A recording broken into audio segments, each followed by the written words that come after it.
Have you ever really truly stopped to think about what we mean by good and evil? I mean, really question it? Well, today, we're going to do just that. We're diving deep into the mind of Friedrich Nietzsche, a guy who wasn't afraid to look right past those simple everyday labels. So let's start with a big one. What if everything you've ever been told about right and wrong isn't some universal truth, but is just a point of view? That is the absolutely explosive question at the core of Nietzsche's work. And yeah, it's designed to shake things up a bit. So, who's our guide for this little intellectual adventure? It's Friedrich Nietzsche. He was a 19th century German philosopher, and let me tell you, he was a master at challenging the status quo. He didn't just want to understand morality. He wanted to pull back the curtain and see what was really pulling the strings. All right, so to really get a handle on his ideas, we're going to break this down. First, we'll tackle the morality question itself, then we'll dive into his famous idea of master versus slave morality. After that, we'll explore something he called the will to power, ask if there's even such a thing as objective truth, and finally, we'll see what it actually means to live beyond good and evil. Okay, first up, the morality question.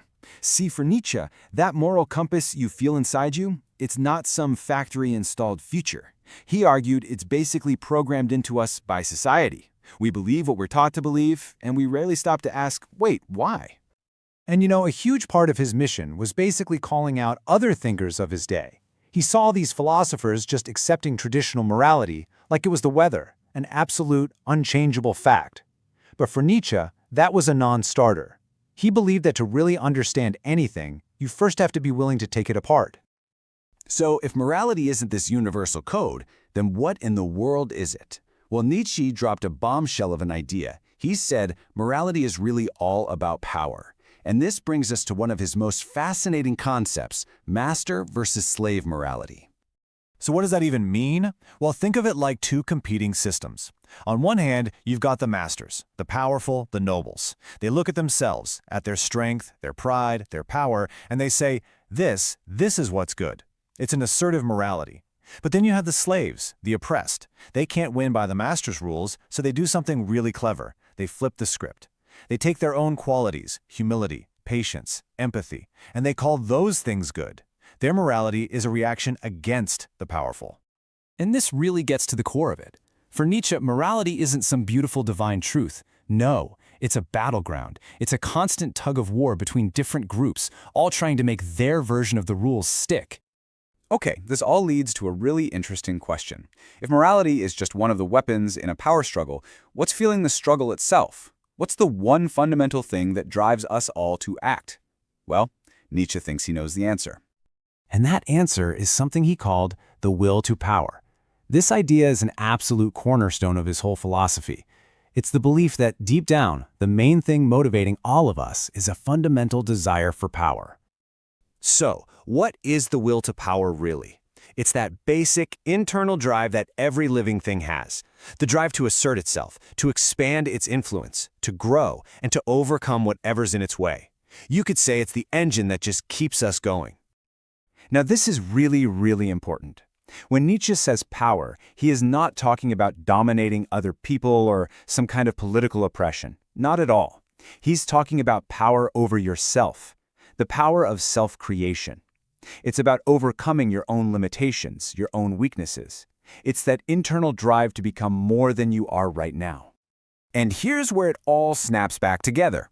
If every single thing we do is driven by this will to power, then our moral codes, both the master and the slave versions, are just different ways we express that fundamental drive. They're tools we use to push our values out into the world. But hang on a second. If everything is just about us asserting our own individual will and our own perspective, then what does that do to the idea of truth? I mean, can there even be a single objective truth with a capital T that's the same for everybody? This leads us right into another of Nietzsche's huge ideas, perspectivism. And his answer to that question about objective truth? It's a pretty firm nope. He was convinced that there are no absolute facts, just interpretations. The way he saw it, what we call truth, is never some pure, clean thing. It's always filtered through our own personal lenses, our experiences, our values, our biases. Every single one of us is seeing the world from a slightly different angle. You know, there's a really great analogy for this. Think of truth like a massive, complex diamond with countless facets. Each facet you look through shows you a different reflection, a different piece of the puzzle. But no single reflection could ever show you the entire gem. That, right there, is perspectivism. And this brings us right back to where we started. If there's no objective truth, then there can't be an objective morality either. Good and evil suddenly stop being concrete facts. They're just labels that change depending on your perspective. So, where does that leave us? Well, Nietzsche isn't just trying to mess with our heads for fun. His philosophy is a challenge. He's asking us, he's daring us, to try and live a life that moves beyond these simple inherited labels. So what's the challenge? Well, you could break it down into 3 steps. Step 1, start questioning all the moral labels you've just accepted without thinking. Step 2, recognize that will to power inside yourself, that drive to grow and overcome. And step 3, try to see the world through other people's lenses, not just your own. In the end, Nietzsche isn't offering us a comfortable new belief system to wrap ourselves in. His philosophy is supposed to be more like a prickly thorn. It's supposed to be a little uncomfortable. It's designed to poke you and prod you into thinking for yourself. Which leaves us with the big final question that he really wants us to ask ourselves. After all this, after questioning everything you thought you knew, are we actually capable of moving beyond good and evil?